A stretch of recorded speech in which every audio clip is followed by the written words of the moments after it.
A few weeks ago, I asked a friend if he wanted to see this. He asked me who was in it, and I said Jake Gyllenhaal. He looked at me confused and asked why the role had been recast. Then I looked at him confused and said, "What do you mean by that?" The key word here is X-Men. The title makes sense given the story, but is it misleading?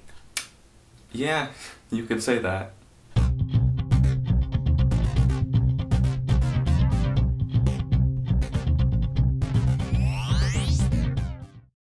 Nightcrawler.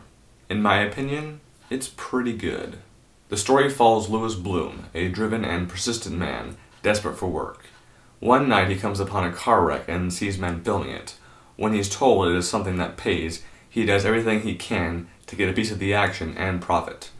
But as time progresses, his goals go beyond getting paid.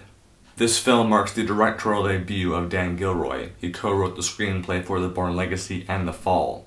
After seeing this, personally, I think he is a better director. For a first feature, it's very engaging visually, and Robert Elswit did a great job getting all the lights in LA to pop out at night.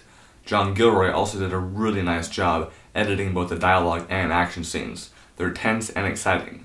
Most of all, though, I loved Jake Gyllenhaal. He has been one of my favorite actors since The Day After Tomorrow. He has grown so much as an actor since that film, and his performance in this film is one that I can imagine someone watching and then being inspired to become an actor. He loves what he does for a living, and let me tell you, it shows. Where I think the film could have improved is its supporting characters, structure, and message. Lewis is a true go-getter, and he takes risks, which gets him rewards. But the end of the film left me with a really sour taste because I don't think it gives off the most appropriate message for anyone who wants to become a household name. Structure-wise, certain info was delivered at points in the story that made me question whether Gilroy really knew his characters or not. This ties in with the supporting characters who aren't written all that well in the first place, and also lead us into at least two very bloated dialogue scenes that either could have been cut shorter or just cut entirely. It's Gilroy being indulgent, and it makes the movie boring. All in all, though, Nightcrawler is one of the more original films that I have seen this year, and I hope to see more from Dan Gilroy in the future, directing-wise.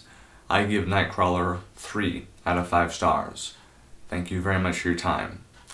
Have an awesome day.